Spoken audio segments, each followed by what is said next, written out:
Welcome back to the Deep Dive. Today we're continuing our conversation, and we're moving into territory that's, well, it's less about raw data and more about distilled wisdom. Hmm. Our focus is squarely on this immense, often overwhelming challenge of just maintaining focus in the 21st century. Right. But we're looking at it not just as a personal struggle. We're approaching it as a crucial leadership question for the future, and we're doing it specifically through the demographic lens of the African continent. And that's such an important frame to set because the source material we're digging into today is it's pretty unique. It really is. It's rooted very deeply in East Asian philosophical thought. You can feel that rhythm, that steadiness, but it speaks directly to the urgency of the global now. Right. This isn't a lecture. It's not some academic paper. It genuinely feels like you're sitting under a tree with a real mentor. Yeah. And our whole effort today is really to unpack this single echoing question that I think defines the current age for young leaders everywhere. And that question is one we hear constantly from listeners all over the world, really. It's, how do I move forward with intention when everything in my world is pulling me in 10 different directions at once? Exactly. We tend to think of this as an individual problem, Right. a lack of organization or maybe bad time management. But our source immediately elevates this. It's not just a personal struggle. It's a fundamental crisis of leadership. Yeah. And that's especially critical for a continent defined by its incredibly young population. It is. And we really have to start with the source's profound opening observation, which is that the future doesn't announce its arrival with fireworks. There's no trumpet fanfare. No. The future arrives quietly. It shows up in the small, seemingly insignificant habits we carry with us every single day. I find that a little terrifying, actually. Well, it is. It shows up in the micro distractions we invite into our space. And maybe, most damagingly, it shows up in the important foundational decisions we postpone. I'll do it tomorrow, or next week, or next year. Right. So if you want to see your future, just look at your habits right now. That's it. You want a clear picture of what your life will look like in 5 years. Just observe the small, repetitive acts of focus or distraction you're doing right now. That is where your future is being built. That is a powerful and, yes, slightly sobering thought, is that constant drip, drip, drip of low-grade distraction that just wears you down. Mm-hmm. And this brings us right to the core contradiction that this mentor figure emphasizes. We, as a society, constantly demand one thing from young people. We say, you must focus, you must be disciplined, pick a lane. We do. And yet, simultaneously, the entire environment surrounding them is actively, brilliantly designed to achieve the exact opposite. It's engineered for it. Completely. The algorithms, the attention economy, the social media platforms, they are strategic engineers of distraction. Their only goal is to fracture your concentration for profit or for cheap, fleeting validation. So it's an impossible scenario. You're telling a swimmer to go faster while you're actively pulling them underwater with ropes tied to every limb? That's a perfect analogy. It's an information-dense world that demands singular effort. It's a contradiction at its core. So our mission today isn't just to talk about productivity hacks. We have to move past that really surface-level definition of focus, the idea that all you need is a better to-do list. Right. We're here to redefine what focus truly means in this kind of high-pressure context. We're trying to understand how you find genuine, sustainable direction when the entire digital and economic environment is built specifically to keep you scattered, anxious, and just consuming. It's about cultivating an inner sanctuary of clarity no matter what chaos is happening outside. And to really appreciate the scale of this challenge, or this focus challenge, we have to anchor the conversation in the statistical reality of Africa. The potential we're talking about is not some abstract concept. It is pure demographic fact. We're talking about Africa as undeniably the world's youngest continent. And you really have to let this number sink in, 1.5 billion people. It's staggering. And the median age across that colossal population is standing at a truly stunning 19 years old. Just think about the energy that implies. 19. Think of the demand for jobs, for infrastructure, for education, for leadership. It's immense. That single data point 19, that's the story of our time. It signals this massive potential, yes, of course. But it also signals intense contradiction, immense pressure, and a really profound degree of restlessness. The source describes the continent as dynamic, youthful, and just overflowing with brilliance. But it's a brilliance that's under constant strain. And when you zoom in on the population dynamics, the numbers aren't just large, they're transformative. Nigeria is rapidly approaching 230 million people. Incredible. You've got Ethiopia, Egypt, the Democratic Republic of Congo. These populations are young, they're growing at extraordinary rates, and they are overwhelmingly urbanizing. This isn't some phenomenon for 2050. This demographic reality is the engine of the global present right now. Exactly. And when our source, this mentor figure, engages with young people in these bustling hubs, whether it's Lagos, Nairobi, Johannesburg, or even those connected through the diaspora, a very clear internal conflict starts to emerge. Yeah, a pattern. A pattern. It's a three-part refrain that echoes universally, but it lands with a unique heavyweight in this specific context. So the first part is this paralysis, a mix of choice and scarcity. It's that hesitation. They say, I want to grow, I want to build something important, but I have no idea where to even begin. Where do I start? Yeah. There's a lack of clear pathways. Sometimes the sheer volume of possibilities just causes this cognitive lockup. Then there's the second part, which is the external noise, the digital noise. I'm trying to focus, I'm trying to study, but the noise is just too loud. Right. And that's the constant comparison to global success stories you see on Instagram, the pressure to monetize every single talent you have, the flood of low-quality information. All of it just prevents the quiet time you need for real self-reflection. And then there's the third part, which, for me, this one resonated most deeply in the notes. It's the exhaustion. A deep, profound exhaustion. Yes. I want opportunity, I desire success, but I am utterly exhausted by the weight of survival. That line says it all. It does. It speaks to the sheer relentless effort required, not just to succeed, but often just to maintain a baseline of existence, amidst infrastructure challenges, economic uncertainty, and these enormous family expectations. And this is where we have to pause and really challenge that lazy assumption that's so often made by established leaders that this whole problem is just a lack of personal discipline. Right. The mentor figure is emphatic on this point. These young people are not unfocused because they're morally or ethically lazy. They are unfocused because they are quite literally drowning. Drowning, that's such a powerful word for it. Drowning in what? Drowning in demands from their family to succeed and succeed quickly. Drowning in the notifications of a 247 world.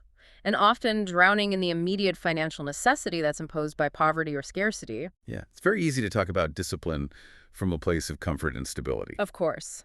But when you are constantly running just to keep your head above water, discipline gets replaced by a kind of reactive desperation. You're just trying to get through the day. And when the world keeps accelerating, telling you to move faster, hustle harder, keep up, and you're already operating at 110% just to survive, that contradiction, it just breaks something inside you. Yes, it creates this state of perpetual, low-grade, generalized stress that makes deep concentration functionally impossible. You're always looking for the nearest life raft.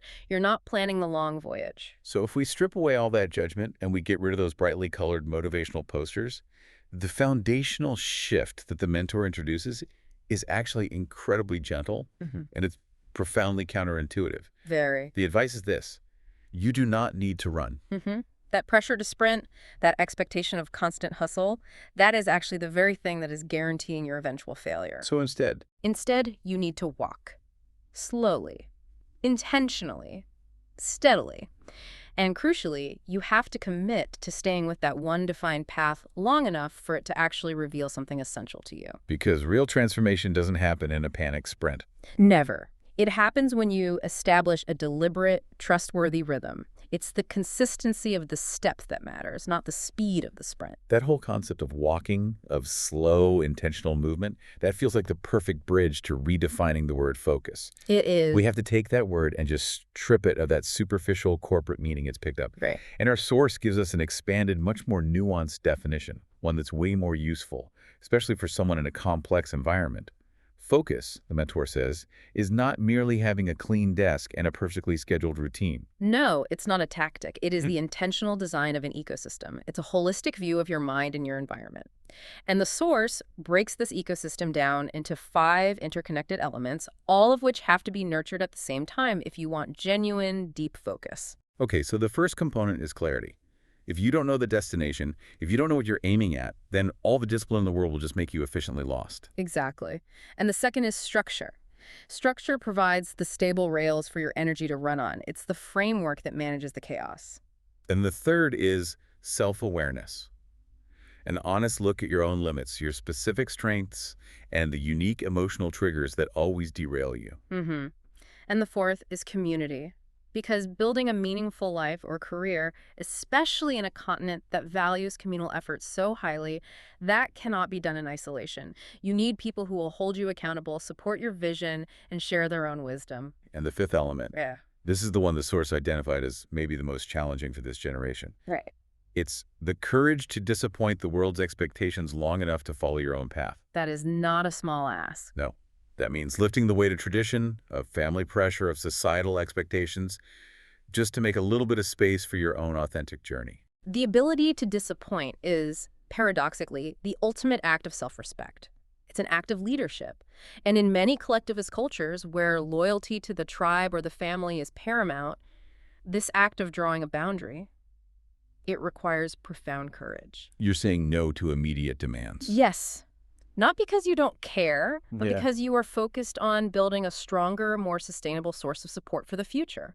It's a long-term investment in yourself and ultimately in them. And this connects directly to the greatest source of both distraction and opportunity for this generation: the phone. The phone. Our source has this really brilliant analysis of its dual nature. He calls it both your chance and your danger. And that duality is absolutely essential to understand. The phone is a massive equalizer. It can instantly open the world to education, to global markets, to mentorship that was completely inaccessible just a generation ago.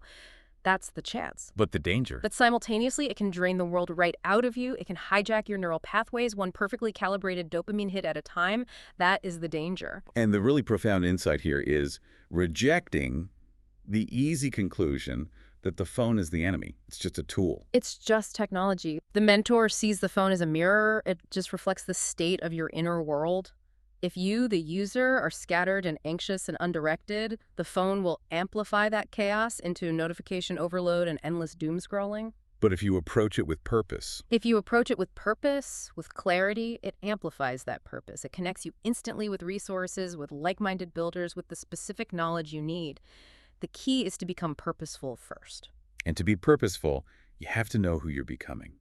This is the stage that absolutely demands quiet, intentional introspection. You cannot find authentic purpose in the noise of external demands or social media validation. The goal isn't to chase society's praise or to become the person the tribe expects you to be. The essential questions have to be asked in quiet solitude. What exactly do I want to build starting this week? And why does this building project matter deeply and authentically to me? And the source reminds us, the requirement here is not some perfect 10-page answer that solves all the world's problems. No. The requirement is a real one, an authentic Stark that is yours and yours alone to protect. Because the external world will always be loud. It's built that way. The real mastery, the true achievement, is training the world within you, your inner landscape, to stay gentle, clear, and strong against all that external loudness. That internal clarity is the non-negotiable first piece of the focus ecosystem. As we're talking about this internal clarity and the external noise, we have to address the epidemic of multitasking among young people today. Right. And the source provides a really critical reframing here. It attributes this habit not to superior ambition, but to a deep, often subconscious underlying fear. That distinction changes everything. Eh. Because we see the young person juggling 3 side hustles, a full-time degree, constantly posting content, volunteering on top of it all, and we call it drive or hustle culture. We do, but beneath the surface, what's often driving them is sheer anxiety. It's a terror of scarcity. They're terrified of making the wrong choice. Exactly. Terrified that if they commit deeply to just one thing, one skill, one business, one area of study, they might miss the one opportunity that changes their financial reality. And they're terrified that everyone else on social media is sprinting past them. Right. That slowing down for deep work means falling hopelessly, permanently behind. It's an attention scarcity mindset combined with real economic insecurity. So we have to counter that fear with a quiet truth. And that is 10 half-finished dreams, 10 scattershot efforts will never, ever equal the power that's generated by one completed, deeply focused step. Never. The sheer energy leakage that's required to switch contexts, to manage 10 different brands of chaos, it's massive. Growth is fundamentally a rhythm. It is not a frantic race. When the effort is scattered, the result is diffused. It's like trying to boil water with 100 tiny flames instead of one strong one. When the effort is concentrated, it builds momentum and mass. And the source reinforces this. Scattered effort just dissipates energy. It doesn't generate the force you need for a breakthrough. You need depth, especially in the beginning. And the rewards of intentionally reducing your pace are transformative. This isn't about being slower, it's about increasing your perception and your effectiveness. When you choose to slow down, your vision sharpens immediately. Yes. Those challenges, those seemingly insurmountable tribal or digital divisions that looked like solid walls when you were running past them, they suddenly become navigable. You see the paths through the confusion. You recognize where the resources are and, more importantly, where the waste is. And that immense pressure to be exceptional, to be the next global superstar. Yep. That pressure starts to soften. It does. It settles into a much healthier, more sustainable desire. The desire to be authentic, to pursue what is real and meaningful for you, regardless of whether it's going to trend online.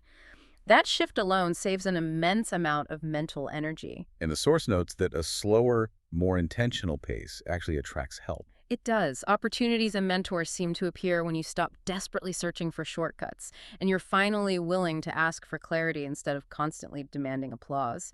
You attract genuine support when you demonstrate genuine, sustained focus on a difficult task. So this commitment to a slower, sustainable rhythm leads us right to the concept of structure. The mentor is very clear that real transformation is rarely heroic. Right. We love the story of the overnight breakthrough, but lasting change is repetitive. It's often ordinary. It's deliberate. And the practical tool recommended is so simple, yet it's revolutionary in its effect on a scattered mind. It's the Pomodoro technique. We need to go into detail here because just mentioning it isn't enough. It's 25 minutes of completely undisturbed focus, followed by 5 minutes of complete rest. So why 25 minutes?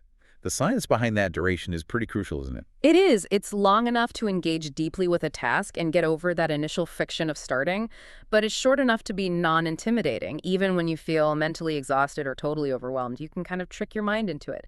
I can handle 25 minutes of discomfort. And the power is in the repetition. The power is in the repetition and the absolute commitment to 0 interruptions within that 25-minute block. No phone check, no new tabs, no conversation. This creates momentum, and crucially, it slowly, deliberately strengthens the mind's ability to resist distraction. And the psychological benefit is massive. Huh. The brain learns to trust itself again. That's the key. When you promise yourself a specific, finite window of uninterrupted effort, and you deliver on that promise, that small act of self-integrity builds this enormous, quiet foundation for future self-control and leadership. The ability to follow through on a 25-minute promise is the precursor to achieving a 90-day goal. And finally, we have to expand the definition of management beyond just time management. Focus has to be holistic. Absolutely. It also encompasses energy management. If your physical state, your sleep, your diet, your movement is depleted, all the time management in the world is useless. You have to protect your mental and physical fuel. It also requires emotional management. You have to navigate the inevitable stress, the disappointment, the fear of failure that often drives that multitasking trap in the first place. Learning how to process those emotions without letting them derail that 25-minute block is essential. And maybe most critically, meaning management. Yes. If you lose sight of the why, the real authentic reason for what you're building, the entire structure, the discipline, the self-trust, all of it just collapses. If you are deeply focused on a goal you don't genuinely care about, the moment hardship arrives, you quit. So the promise from this mentor figure is clear, it's practical, and it's highly relevant to that survival economy we talked about. If your life feels overwhelming, if the future seems too uncertain, the solution is not to try harder across the board. No. The solution is doing fewer things with more intention. That singular shift in strategy will begin to save you piece by piece. Okay, so we've established the foundation, this need for focus as an ecosystem, understanding growth as a sustainable rhythm, and the tools for internal clarity. Now we have to shift to the outward application of this focus. Right. Our source is speaking specifically to the young African generation about the profound need to build for Africa and to do it from a place of earned dignity. And this transition is where personal discipline meets continental development. The mentor addresses a harsh reality immediately, which is the cost of escape. Yeah. He poses a difficult question about what happens when successful young Africans achieve financial or academic success and immediately move everything, their money, their skills, their energy, their focus, out of the continent. The source doesn't mince words on this. He states clearly that when this happens, something breaks. It's the heartbreak of brain drain, of capital flight. The focused energy that should be reinvested to repair and enrich the local environment, to employ local people, to solve local problems, that energy is just diverted entirely elsewhere. And this is the opposite of leading from dignity. So dignity in this context means recognizing the value of the environment and the community that shaped you. And returning to it with the focused capacity that you have earned. The path to repair, conversely, is explicitly through localized creation and targeted investment. This is where that focused energy needs to go. Yeah. Young Africans using their clarity and rhythm to create local ecosystems. Exactly. Think of a focused software engineer starting a small, sustainable tech hub in Accra, training local talent in skills that are specific to West African market needs. Or an artist who opens a studio in Nairobi that's dedicated not to exporting art, but to building a local art education platform. Or a young entrepreneur leveraging ag tech to solve logistical challenges in a rural community in Kenya, focused specifically on ensuring smallholder farmers can get their goods to market without massive spoilage. This is purposeful, directed creation. It's the antithesis of the fear-based hustle. It's building from a defined need, starting with focus, and this is where, as the source says, something begins to repair. We also have to speak directly to the emotional weight that this generation carries, because that weight is a massive drain on focus. It is. The constant pressure to be the first in the family to succeed, the looming and pervasive fuel of unemployment, the deep loneliness of trying to build a new kind of future that no one in your immediate circle really understands, and just the exhaustion of the constant hustle. All of those factors, which the mentor acknowledges, they actively drain your mental energy. They make that 25-minute Pomodoro feel impossible. They do. They hollow out your confidence, making self-doubt a constant shadow. And it's vital that we acknowledge that the environment for achieving focus in many parts of the world carries a much heavier load than in others. And yet, the source pivots so powerfully here. He notes that these very hardships, these draining experiences, they shape a unique and unparalleled depth of resilience. Yes. The ability to survive profound uncertainty, the ingrained skill of creating something viable from almost nothing. This is not the abstract resilience that's born of comfort. This is resilience forged in fire. It's born of necessity. And these specific strengths, the ability to pivot rapidly, the innate understanding of scarcity, the ingenuity born from constraint, these are the qualities that build nations. The ability to lead not from a place of academic privilege or inherited wealth, but from lived, hard-earned experience in navigating complex systems. That is a superpower. But here's the critical warning. This is the connection back to our central theme. That incredible resilience, if it lacks direction, becomes catastrophic burnout. That's the danger. If you are strong enough to withstand immense pressure, but you don't know where you're going, you will simply keep running in place until you are completely depleted, your energy wasted. So you have to harness that immense hard-won resilience. You must. You have to give it a destination. You need a compass. So how do we establish that compass, that essential direction? The mentor is very clear that the worst thing you can do is try to create a perfect, rigid, 10-year plan that tries to anticipate every global crisis or political shift. Because that level of rigidity just leads to paralysis. Only to paralysis. What you need is a manageable framework. A horizon that's close enough to feel tangible and real, but far enough away to inspire genuine, sustained effort. And that framework, that mental compass, is the 90-day horizon. Okay, so this is the practical, actionable implementation of that slow, intentional walk. It is. It starts with 3 simple, honest steps that must be written down. Ideally in that quiet room, in that notebook we talked about earlier. Step 1. Start with your strengths. This is crucial for reversing that habit of self-criticism. Write down the tools you already have. Your ability to network, your digital literacy, your resilience, your language skills. Don't start with your deficiencies. Right. Then, step 2. Write down what you genuinely want to improve over the next 90 days. This is where you identify the weaknesses in your focus ecosystem. Maybe it's a lack of structure, or that emotional reaction to stress, or the inability to say no to draining requests. Be honest and specific about the 1 or 2 weaknesses you're going to target. And then step 3 is where the build process starts. Write down what you want to build or accomplish by March or whatever the next 90-day marker is.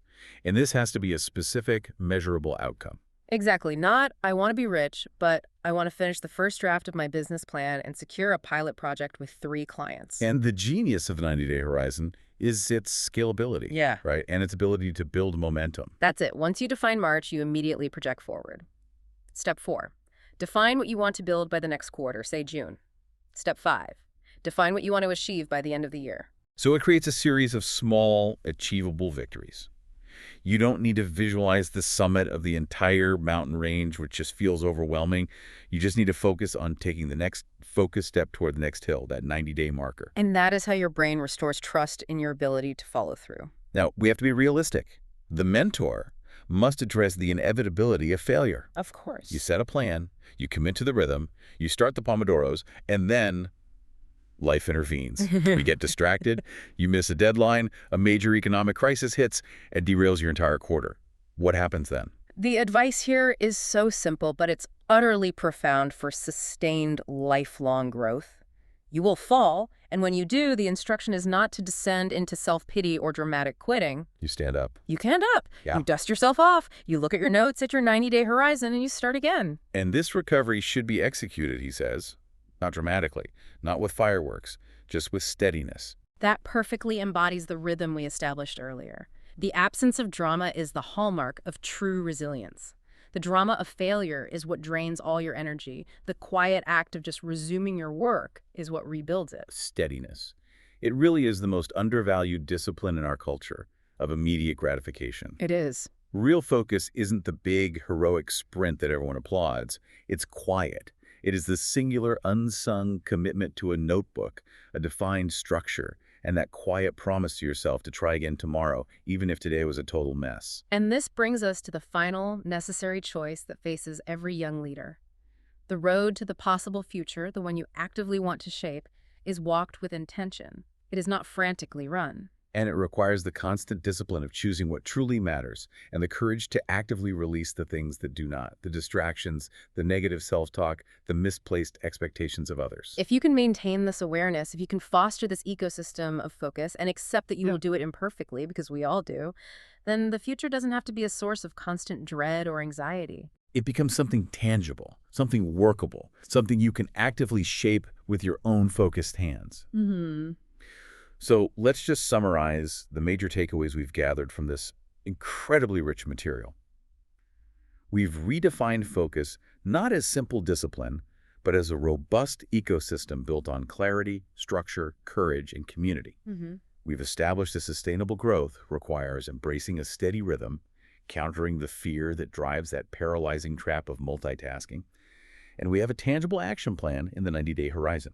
And the final instruction from the mentor is highly specific. It's directed right at you, the listener, wherever you are, whether you are building in Lagos, innovating in Nairobi, or carrying African hope in London or New York. Begin here. Begin right where you are. Begin with one step, one moment, one focused decision to actively direct your energy instead of allowing it to be scattered by the endless external noise. The social noise, the economic noise, the internal noise of anxiety, all of it is perfectly engineered to pull you apart and keep you from your true path. It is. But the final, powerful insight from this source material offers the ultimate act of self-sovereignty, the ultimate control that you possess. You cannot control the pace of the global economy. You cannot stop the notifications. You cannot mandate that society slows down for you. But the deep, quiet, life-altering truth is that you can and you must slow down for yourself. And sometimes that single intentional act of self-pacing, claiming sovereignty over your own internal rhythm, walking steadily when the world demands a sprint, is the only thing required to change everything. Thank you for walking with us today on The Deep Dive. We look forward to continuing this important conversation with you next time.